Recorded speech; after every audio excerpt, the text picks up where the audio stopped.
Hi friends, welcome back to Bharati vlogs. Friends, ಬನ್ನಿ ಇವತ್ತು ನೋಡಿ ಪಂಜಾಬಿ ಡ್ರೆಸ್ನ ಯಾವ ಥರ ಸ್ಟಿಚ್ ಮಾಡೋದು ಅಂತ ತೋರಿಸ್ತೀನಿ. ನೋಡಿ, ನಾನು ಇದು ಒಂದು ಕಾಟನ್ ಸ್ಯಾರಿಯಲ್ಲಿ ತೊಗೊಂಡಿರೋದು. ಇದರಲ್ಲಿ ಒಂದು ಲಾಂಗ್ ಡ್ರೆಸ್ಸು ಮತ್ತು ಒಂದು ಪಂಜಾಬಿ ಡ್ರೆಸ್ನ ಸ್ಟಿಚ್ ಮಾಡ್ತಾಯಿದ್ದೀನಿ. ಇವತ್ತು ಪಂಜಾಬಿ ಡ್ರೆಸ್ನ ಯಾವ ಥರ ಸ್ಟಿಚ್ ಮಾಡೋದು ಅಂತ ತೋರಿಸ್ಕೊಡ್ತೀನಿ ಬನ್ನಿರಿ.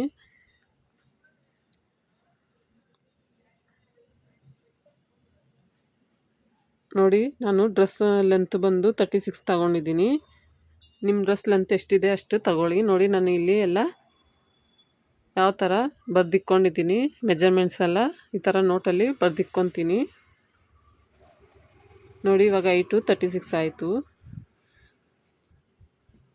ಈ ವಿಡಿಯೋ ಇಷ್ಟ ಆದಲ್ಲಿ ಒಂದು ಲೈಕ್ ಮಾಡಿ, ಶೇರ್ ಮಾಡಿ, ಕಮೆಂಟ್ ಮಾಡಿ, ಪ್ಲೀಸ್ ಸಬ್ಸ್ಕ್ರೈಬ್ ಮಾಡ್ಕೊಳ್ಳಿ. ನೋಡಿ, ಇವಾಗ ಈ ಥರ ಟೇಪ್ನ ನಾವು ಡ್ರೆಸ್ ಮೇಲೆ ಇಟ್ಕೊಂಡು 6.5 ಇಂಚ್ಗೆ ಒಂದು ಮಾರ್ಕ್ ಮಾಡ್ಕೊಬೇಕು. ಮತ್ತು 14 ಇಂಚ್ಗೆ ಒಂದು ಮಾರ್ಕ್ ಮಾಡ್ಕೊಬೇಕಾಗತ್ತೆ. ಮತ್ತು 20 ಇಂಚ್ಗೆ ಒಂದು ಮಾರ್ಕ್ ಮಾಡ್ಕೊಬೇಕು. ನೋಡಿ, ಇಲ್ಲಿ 6.5 ಇಂಚ್ಗೆ ಒಂದು ಲೈನ್ ಹಾಕ್ಕೊತೀನಿ. ಮತ್ತು 14 ಇಂಚ್ಗೆ ಒಂದು ಲೈನ್ ಹಾಕ್ಕೊತೀನಿ. ಮತ್ತು 20ಗೆ ಒಂದು ಲೈನ್ ಹಾಕ್ಕೊತೀನಿ. ಅರ್ಥ ಆಯಿತು ಅಂದ್ಕೊತೀನಿ ಫ್ರೆಂಡ್. ಡ್ರೆಸ್ ಮೇಲೆ ಈ ಥರ ಒಂದು ಟೇಪ್ ಇಟ್ಕೊಂಡು 6.5 ಇಂಚ್ಗೆ ಒಂದು ಲೈನು, 14 ಇಂಚ್ಗೆ ಒಂದು ಲೈನು, 20ಗೆ ಒಂದು ಲೈನು, ಈ ಥರ ಲೈನ್ನ ಹಾಕ್ಕೊಬೇಕಾಗತ್ತೆ. ನೋಡಿ, ಇಲ್ಲಿ ನಾನು ಚೆಸ್ಟ್ ಲೂಸ್ ಬಂದು 9.5 ಇಂಚಿದೆ. 9.5 ಇಂಚ್ಗೆ ಒಂದು ಮಾರ್ಕ್ ಮಾಡ್ಕೊತೀನಿ. ಅಂದರೆ 38ಅಲ್ಲಿ ಅರ್ಧ ಮಾಡಿದ್ರೆ 19 ಬರುತ್ತೆ. 19ಅಲ್ಲಿ ಅರ್ಧ ಮಾಡಿದ್ರೆ 9.5 ಬರುತ್ತೆ ಫ್ರೆಂಡ್ಸ್.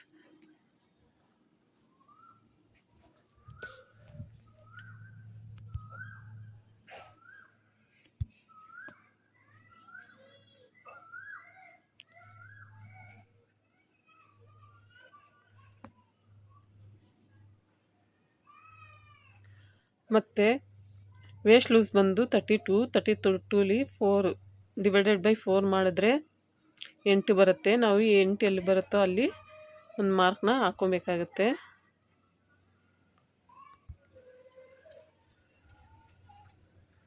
ನೋಡಿ, ಈ ಥರ.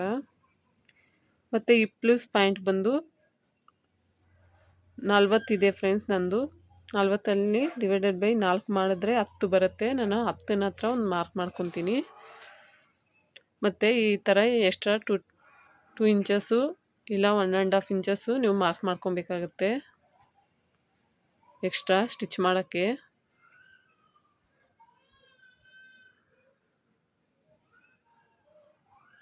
ನೋಡಿ, ಈ ಥರ ಮಾರ್ಕ್ ಮಾಡ್ಕೊಬೇಕಾಗತ್ತೆ. ಮತ್ತು ಬಾಟಮ್ ಲೂಸ್ ಬಂದು ನಾನು ಹಿಪ್ ಲೂಸು 10 ಬಂತಲ್ಲ, 10ಗೆ ಇನ್ನೊಂದು ಪ್ಲಸ್ ಒಂದು ಇಂಚನ್ನ ಆ್ಯಡ್ ಮಾಡಿಕೊಂಡು 11 ಇಂಚು ಬಾಟಮ್ ಲೆಂತು ಮಾಡ್ಕೊತೀನಿ. ನೋಡಿ, ಈ ಥರ ನಮ್ಗೆ ಹಿಪ್ ಲೂಸ್ ಎಷ್ಟು ಬಂದಿರುತ್ತೋ ಅದಕ್ಕೆ 1 ಇಂಚು ಆ್ಯಡ್ ಮಾಡಿಕೊಂಡ್ರೆ ಬಾಟಮ್ ಲೂಸು ಬರುತ್ತೆ. ನೋಡಿ, ಇವಾಗ ಮಾರ್ಕಿಂಗ್ ಎಲ್ಲ ಈ ಥರ ನೀಟಾಗಿ ಯಾವ ಥರ ಇದೆಯೋ ಆ ಥರ ಈ ಸ್ಕೇಲಲ್ಲಿ ಈ ಥರ ಲೈನ್ ಹಾಕ್ಕೊಬೇಕಾಗತ್ತೆ.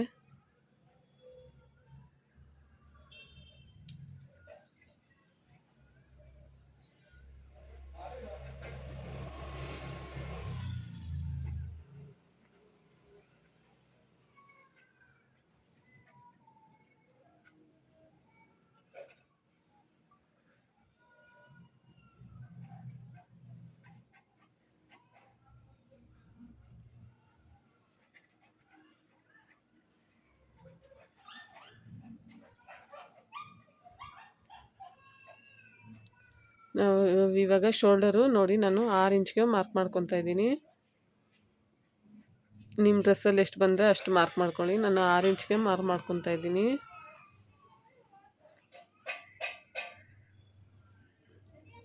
ಮತ್ತು ನೆಕ್ಕಿಗೆ ನಾನು 3 ಇಂಚು ಮಾರ್ಕ್ ಮಾಡ್ಕೊತಾ ಇದ್ದೀನಿ. ನೋಡಿ, ನೆಕ್ಕಿಗೆ 3 ಇಂಚ್ ಮಾರ್ಕ್ ಮಾಡ್ಕೊತಾ ಇದ್ದೀನಿ. ಇವಾಗ ನೋಡಿ, ಆರ್ಮೋಲ್ ಡೌನ್ಗೆ ಈ ಥರ ಸ್ಕೇಲಲ್ಲಿ ಲೈನ್ ಹಾಕ್ಕೊತಾ ಇದ್ದೀನಿ.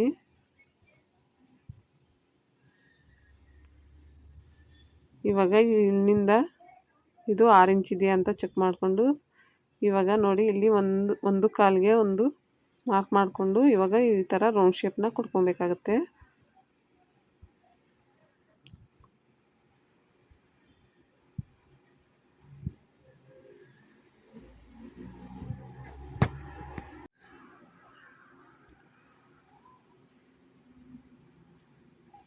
ಇವಾಗ ನೆಕ್ ಡೌನು 8 ಇಂಚ್ಗೆ ಮಾರ್ಕ್ ಮಾಡಿಕೊಂಡು ಅಲ್ಲಿಗೆ ನೋಡಿ ಈ ಥರ ಬಾಕ್ಸ್ ಥರ ಒಂದು ಲೈನ್ನ ಹಾಕ್ಕೊತೀನಿ.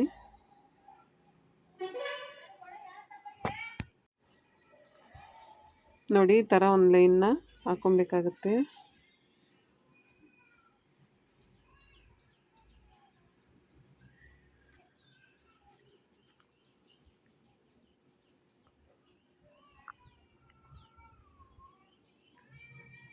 ಇವಾಗ ಇಲ್ಲಿ ರೌಂಡ್ ಶೇಪ್ ಕೊಟ್ಕೊತೀನಿ. ನೋಡಿ ನೆಕ್ನ ನಾನು ಈ ಥರ ರೌಂಡ್ ಶೇಪು ಮಾರ್ಕ್ ಮಾಡ್ಕೊತೀನಿ.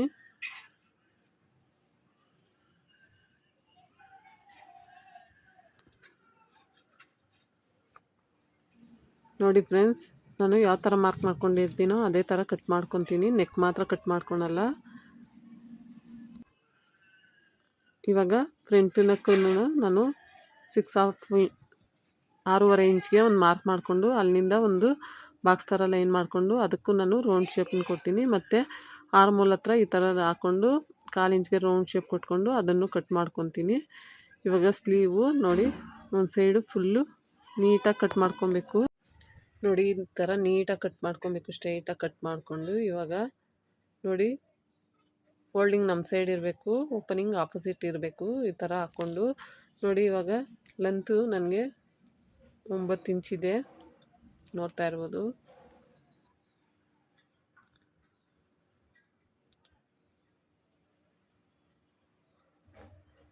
ಒಂಬತ್ತು ಇಂಚ್ ಮಾರ್ಕ್ ಮಾಡಿಕೊಂಡು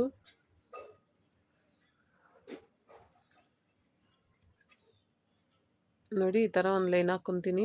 ಡೌನ್ ಬಂದು 3 ಇಂಚಸ್ಗೆ ಒಂದು ಮಾರ್ಕ್ ಮಾಡಿಕೊಂಡು ಇನ್ನೊಂದು ಲೈನ್ ಹಾಕ್ಕೊತೀನಿ.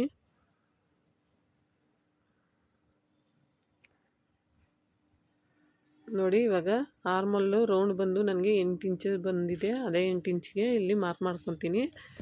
ನನಗೆ ಬಟ್ಟೆ ಸಾಲಲ್ಲ ಫ್ರೆಂಡ್ಸ್, ಆಮೇಲೆ ನಾನು ಸ್ಟಿಚ್ ಮಾಡ್ಕೊತೀನಿ. ಎಕ್ಸ್ಟ್ರಾ 1.5 ಇಂಚು ಮಾರ್ಕ್ ಮಾಡ್ಕೊತೀನಿ. ಇವಾಗ ಸ್ಲೀವು ವಿಡ್ತು ಬಂದು 5 ಇಂಚಸ್ ಇದೆ. 5 ಇಂಚಸ್ಸು 1.5 ಇಂಚು ಎಕ್ಸ್ಟ್ರಾ ಮಾರ್ಜಿನು ಮಾರ್ಕ್ ಮಾಡಿಕೊಂಡು ಇವಾಗ ನೋಡಿ ಈ ಥರ ಸ್ಟ್ರೈಟಾಗಿ ಲೈನ್ ಹಾಕ್ಕೊಬೇಕಾಗತ್ತೆ. ಹಾಕ್ಕೊಂಡು ಇದೇನು ಎಕ್ಸ್ಟ್ರಾ ಮಾರ್ಕ್ ಮಾಡ್ಕೊಂಡಿರ್ತೀವಿ ಅದಕ್ಕೂ ಒಂದು ಲೈನ್ ಹಾಕ್ಕೊಳ್ಬೇಕಾಗತ್ತೆ. ಈ ಥರ ಹಾಕ್ಕೊಂಡು ಇವಾಗ ಶೇಪನ್ನು ನೋಡಿ ಈ ಥರ ಶೇಪ್ ಸ್ಕೇಲ್ ತಗೊಂಡು ಈ ಥರ ನಾನು ಈ ಥರ ಮಾರ್ಕ್ನ ಕೊಡ್ತೀನಿ. ನಾನು ಇಲ್ಲಿ ಬಫ್ ಸ್ಲೀವ್ನ ಕಟ್ ಮಾಡೋಣ ಅಂದ್ಕೊತಾ ಇದ್ದೀನಿ. ಅದಕ್ಕೋಸ್ಕರ ನೋಡಿ ನಾನು ಇಲ್ಲಿ 3 ಇಂಚು ಎಕ್ಸ್ಟ್ರಾ ತೊಗೊಂಡಿದ್ದೀನಿ. 3 ಇಂಚ್ ಎಕ್ಸ್ಟ್ರಾ ತೊಗೊಂಡು ನೋಡಿ ಇಲ್ಲಿ ಮೇಲೆ 4 ಇಂಚ್ಗೆ ಒಂದು ಮಾರ್ಕ್ ಮಾಡಿಕೊಂಡು ಒಂದು ಬಾಕ್ಸ್ನ ಮಾರ್ಕ್ ಮಾಡ್ಕೊತೀನಿ. ಬಾಕ್ಸ್ ಮಾಡ್ಕೊಂಬಿಟ್ಟು ಈ ಥರ ಶೇಪ್ ಕೊಟ್ಕೊತೀನಿ. ನೋಡ್ತಾ ಇರ್ಬೋದು, ಕಾಣುತ್ತೆ ಅಂದ್ಕೊತೀನಿ ಫ್ರೆಂಡ್ಸ್. ನೋಡಿ ಈ ಥರ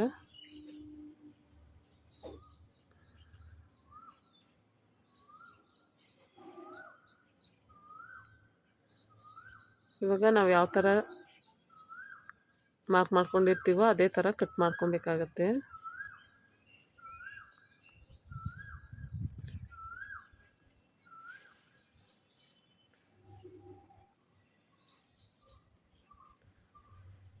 ಇವಾಗ ಫ್ರಂಟಲ್ಲಿ ಶೇಪ್ನ ಕೂಡ ನಾನು ಕಟ್ ಮಾಡ್ಕೊತೀನಿ.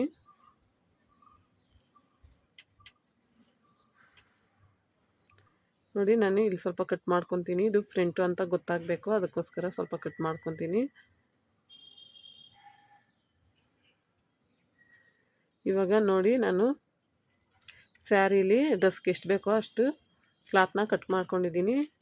ಕಟ್ ಮಾಡಿಕೊಂಡು ನಾವು ಡ್ರೆಸ್ನ ಮಾರ್ಕ್ ಮಾಡಿ ಕಟ್ ಮಾಡ್ಕೊಂಡಿರ್ತೀವಲ್ಲ ಲೈನಿಂಗು, ಅದೇ ಥರ ನಾವು ಮೈನ್ ಫ್ಯಾಬ್ರಿಕ್ನ ಕಟ್ ಮಾಡ್ಕೊಬೇಕಾಗುತ್ತೆ.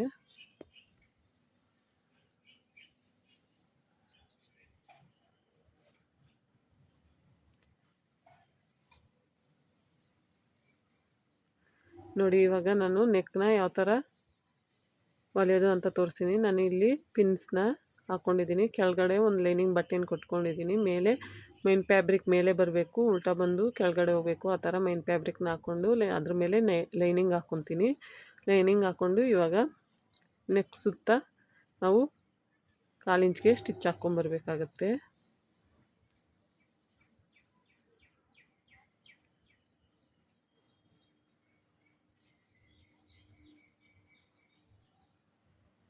ನೋಡಿ ಈ ಥರ ನೀಟಾಗಿ ಸ್ವಲ್ಪನೇ ಸ್ಟಿಚ್ ಮಾಡ್ಕೊಂಬರ್ಬೇಕಾಗತ್ತೆ. ರೌಂಡಾಗಿ ನೀಟಾಗಿ ಬರಬೇಕು, ಇಲ್ಲಾಂದರೆ ಡ್ರೆಸ್ ಎಲ್ಲ ಹಾಳಾಗುತ್ತೆ. ಅದಕ್ಕೋಸ್ಕರ ನೀಟಾಗಿ ಈ ಥರ ಸ್ಟಿಚ್ ಮಾಡ್ಕೊಂಬರ್ರಿ.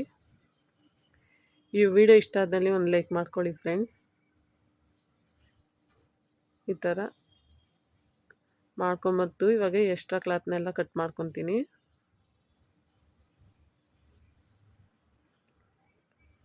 ನೋಡಿ ಈ ಥರ ರೌಂಡ್ ಸುತ್ತು ಒಂದೊಂದು ಸ್ಟಿಚ್ ಈ ಥರ ಕಟ್ ಮಾಡ್ಕೊತೀನಿ ಸ್ವಲ್ಪ, ಅವಾಗೆ ರೌಂಡ್ ಚೆನ್ನಾಗಿ ತಿರ್ಗೋದು. ಇವಾಗ ಪಿನ್ಸ್ ಎಲ್ಲ ತೆಗ್ದ್ಬಿಟ್ಟು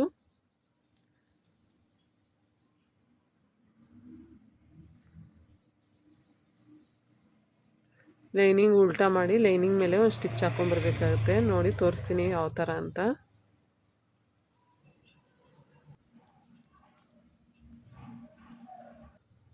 ನೋಡಿ ಈ ಥರ ನಾನು ಇನ್ನೊಂದು ರೌಂಡ್ ಬ್ಯಾಕ್ ಸೈಡ್ ರೌಂಡ್ ಇದೇ ಥರ ಸ್ಟಿಚ್ ಮಾಡ್ಕೊಂಬರ್ತಾಯಿದ್ದೀನಿ ಫ್ರೆಂಡ್ಸ್. ನೋಡಿ ಇವಾಗ ಲೈನಿಂಗ್ ಮೇಲೆ ಈ ಥರ ಕೂಳೆ ಎಲ್ಲ ಲೈನಿಂಗ್ ಸೈಡ್ ಬರಬೇಕು, ಆ ಥರ ಇಟ್ಕೊಂಡು ಈ ಥರ ರೌಂಡ್ ಸುತ್ತ ಒಂದು ಸ್ಟಿಚ್ ಹಾಕ್ಕೊಂಬರ್ತೀನಿ. ಆಮೇಲೆ ಲೈನಿಂಗ್ ರಿವರ್ಸ್ ಮಾಡಿ ನೋಡಿ ಈ ಥರ ಮೈನ್ ಫ್ಯಾಬ್ರಿಕ್ ಮೇಲೆ ರೌಂಡ್ ಸುತ್ತ ಒಂದು ಸ್ಟಿಚ್ನ ಹಾಕ್ಕೊಬೇಕು, ಆವಾಗ ಸ್ಟಿಪ್ಪಾಗಿ ಕುತ್ಕೊಳತ್ತೆ.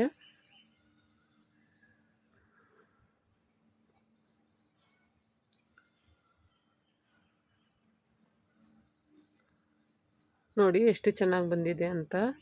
ಇವಾಗ ನೋಡಿ ಬಾಟಮಲ್ಲಿ ಲೈನಿಂಗು ಈ ಥರ ಮಡ್ಚ್ಕೊಂಡು ಹೊಲ್ಕೊಬೇಕಾಗತ್ತೆ. ನೋಡಿ ಈ ಥರ ಫೋಲ್ಡ್ ಮಾಡಿ ಹೊಲಿಬೇಕಾಗತ್ತೆ. 2 ಸೈಡು ಅದೇ ಥರ ಹೊಲ್ಕೊಬೇಕಾಗತ್ತೆ. ಇವಾಗ ಶೋಲ್ಡರ್ನ ನೋಡಿ ಈ ಥರ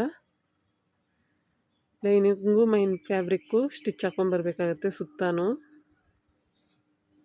2 ಕಡೆನೂ ಇದೇ ಥರ ಹಾಕ್ಕೊಂಬರ್ಬೇಕು.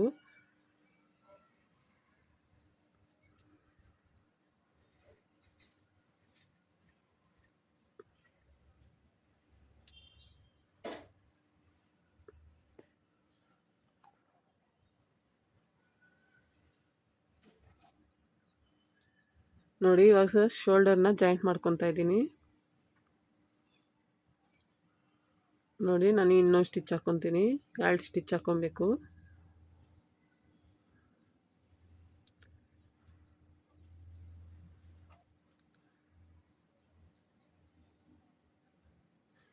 ಇವಾಗ ನಾವು ಸ್ಲೀವ್ನ ಅಟ್ಯಾಚ್ ಮಾಡ್ಕೊಳ್ಳೋಣ. ನೋಡಿ ಈ ಥರ ಮೈನ್ ಫ್ಯಾಬ್ರಿಕ್ ಬಂದು ರೈಟ್ ಸೈಡು, ಲೈನಿಂಗ್ ಬಂದು ರಾಂಗ್ ಸೈಡು ಸ್ಲೀವ್ದು ಇಟ್ಕೊಂಡು ಒಂದು ಸೈಡಿಂದ ಹೊಲ್ಕೊಂಬರ್ಬೇಕು.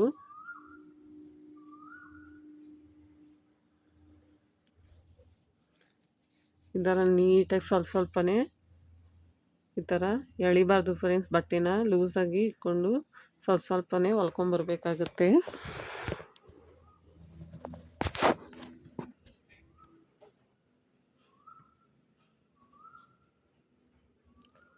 ನೋಡಿ ಇಲ್ಲಿ ಸೆಂಟ್ರಲ್ಲಿ ನೋಡಿ ಈ ಥರ ಫಿಲ್ಸ್ನ ಇಟ್ಕೊಬೇಕಾಗತ್ತೆ.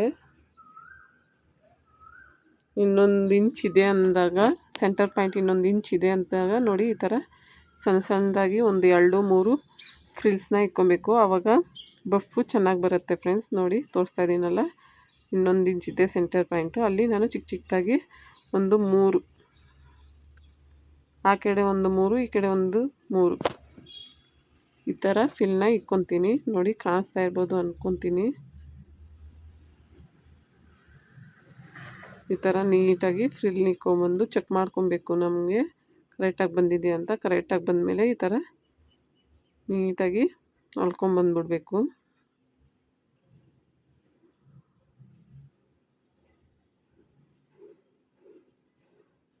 ನೋಡಿ ಎಷ್ಟು ಚೆನ್ನಾಗಿ ಬಫ್ಫು ಬಂದಿದೆ ಅಂತ ನೋಡ್ತಾ ಇದ್ದೀರಲ್ಲ. ಇದೇ ಥರ ಇನ್ನೊಂದು ಸೈಡೂ ಹೊಲ್ಕೊಬೇಕಾಗತ್ತೆ. ಹೊಲ್ಕೊಂಡು ನೋಡಿ ಇವಾಗ ನಾವು ಸ್ಲೀವ್ ಎಷ್ಟಿದೆ ಅಷ್ಟು ಮಾರ್ಕ್ ಮಾಡ್ಕೊಬೇಕಾಗತ್ತೆ. ನನಗೆ 5.5 ಬಂತಲ್ಲ ಸ್ಲೀವು, ನಾನು 5.5ಕ್ಕೆ ಒಂದು ಮಾರ್ಕ್ ಮಾಡ್ಕೊತೀನಿ. ಮತ್ತು ಆರ್ಮೋಲ್ ಹತ್ರ 8 ಮಾರ್ಕ್ ಮಾಡ್ಕೊತೀನಿ. ಮತ್ತು ಚೆಸ್ಟ್ ಲೀವ್ಸು 9.5 ಹತ್ರ ಒಂದು ಮಾರ್ಕ್ ಮಾಡ್ಕೊತೀನಿ. ಮತ್ತು ವೆಸ್ಟ್ ಲೂಸು 32 ಅಂದರೆ 8 ಇಂಚ್ ಹತ್ರ ಒಂದು ಮಾರ್ಕ್ ಮಾಡ್ಕೊತೀನಿ. ಮತ್ತು ಹಿಪ್ ಲೂಸು 10 ಹತ್ರ ಒಂದು ಮಾರ್ಕ್ ಮಾಡ್ಕೊತೀನಿ. ಈ ಥರ ಮಾರ್ಕ್ ಮಾಡಿಕೊಂಡು ಇವಾಗ ನಾವೇನು ಮಾರ್ಕ್ ಮಾಡ್ಕೊತೀವಿ ಅಲ್ಲಿ ಸ್ಟಿಚ್ ಹಾಕೊಬಾರ್ದು ಫ್ರೆಂಡ್ಸ್. ಒಂದು 1/2 ಇಂಚ್ ಬಿಟ್ಬಿಟ್ಟು ಈ ಥರ ಸ್ಟಿಚ್ ಹಾಕ್ಕೊಂಬರ್ಬೇಕು.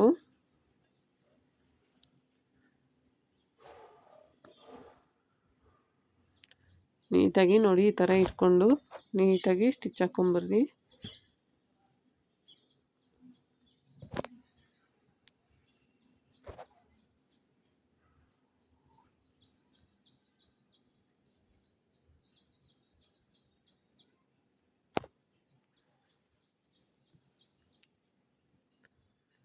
ಇಲ್ಲಿ ನಾವು ಹಿಪ್ ಲೂಸ್ ಪಾಯಿಂಟ್ ಏನಿರುತ್ತೆ ಅಂದರೆ ಇಲ್ಲಿ ಮಾರ್ಕ್ ಮಾಡ್ಕೊಂಡಿದ್ದೀವಿ ನೋಡಿ ಫ್ರೆಂಡ್ಸ್, ಕಾಣಿಸುತ್ತೆ ನೋಡಿ. ನಾನು ಅಲ್ಲಿ ಒಂದು ಮಾರ್ಕ್ ತೋರಿಸ್ತಾ ಇದ್ದೀನಿ. ಅಲ್ಲಿವರೆಗೂ ನೋಡಿ ಈ ಥರ ಬಂದ್ಬಿಟ್ಟು ಅಲ್ಲಿ ಒಂದು 2 ಸರಿ ಸ್ಟಿಚ್ ಮಾಡ್ಕೊಬೇಕಾಗುತ್ತೆ ನೋಡಿ. ಈ ಥರ ಒಂದು 2-3 ಸರಿ ಸ್ಟಿಚ್ ಮಾಡಿಕೊಂಡು ಇವಾಗ ಬಟ್ಟೆನ ಈ ಥರ ತೆಗೆದ್ಬಿಟ್ಟು ಕಟ್ ಮಾಡ್ಕೊಬೇಕು. ಇವಾಗ ನೋಡಿ ನಾವು ಎಲ್ಲಿ ಕರೆಕ್ಟಾಗಿ ಮಾರ್ಕ್ ಮಾಡ್ಕೊಂಡಿರ್ತೀವೋ ಅಲ್ಲಿ ಇವಾಗ ನೀಟಾಗಿ ಮಾರ್ಕ್ ಮೇಲೆ ಸ್ಟಿಚ್ ಮಾಡ್ಕೊಂಬರ್ಬೇಕು.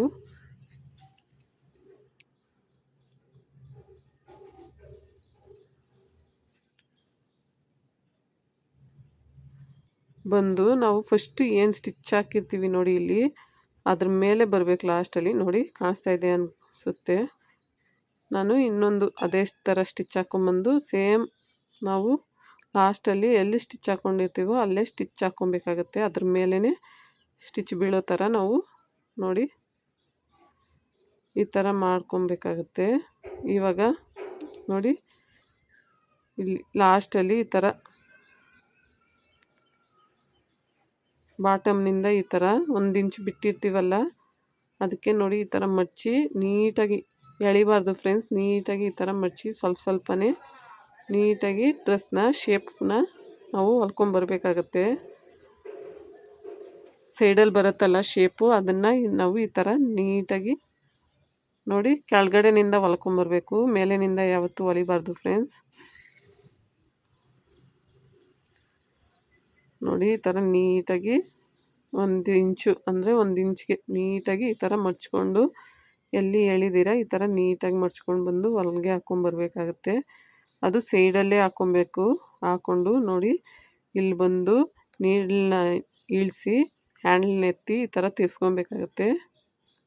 ವಿಡಿಯೋದಲ್ಲಿ ಕಾಣಿಸುತ್ತೆ ಇವಾಗ ಈ ಕಡೆದು ಕ್ಲೀನಾಗಿ ಈ ಥರ ಫೋಲ್ಡ್ ಮಾಡಿ ಅದ್ರ ಮೇಲೆ ಒಂದು 2-3 ಸ್ಟಿಚ್ಚು ನೋಡಿ ಈ ಥರ ಹಾಕಿ ನೀಡಲ್ನೆತ್ತಿ ಬಟ್ಟೆನ ಈ ಥರ ತಿರ್ಸ್ಕೊಬೇಕಾಗತ್ತೆ. ಅರ್ಥ ಆಯಿತು ಅಂದ್ಕೊತೀನಿ ಫ್ರೆಂಡ್ಸ್. ಇವಾಗ ನೀಟಾಗಿ ಇನ್ನೊಂದು ಸೈಡ್ ಕೂಡ ಅದೇ ಥರ ನೀಟಾಗಿ 1 ಇಂಚು ಮಡ್ಚ್ಕೊಂಡು ಹೊಲ್ಕೊಂಬಂದ್ಬಿಡ್ಬೇಕು.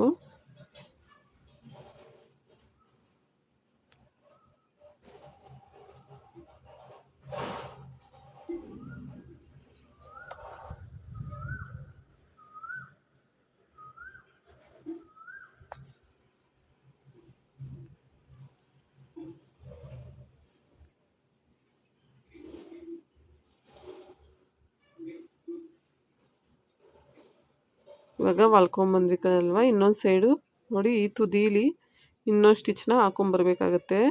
ನೋಡಿ ಎಷ್ಟು ಚೆನ್ನಾಗಿ ಬಂದಿದೆ ಅಂತ ನೋಡ್ತಾ ಇದ್ದೀರಲ್ಲ. ನೋಡಿ ಇಲ್ಲಿ ಕಟ್ಸ್ ಕೂಡ ಎಷ್ಟು ಚೆನ್ನಾಗಿ ಬಂದಿದೆ ಅಂತ. ಅದೇ ಥರ ಹ್ಯಾಂಡಲ್ ಮೇಲೆ ಎತ್ತಿ ಸೂದಿ ಕೆಳಗಡೆ ಇಳಿಸ್ಬಿಟ್ಟು ತಿರ್ಸ್ಕೊಂಡು ಇನ್ನೊಂದು ಕಡೆನೂ ಸ್ಟಿಚ್ ಹಾಕ್ಕೊಂಬರ್ಬೇಕು.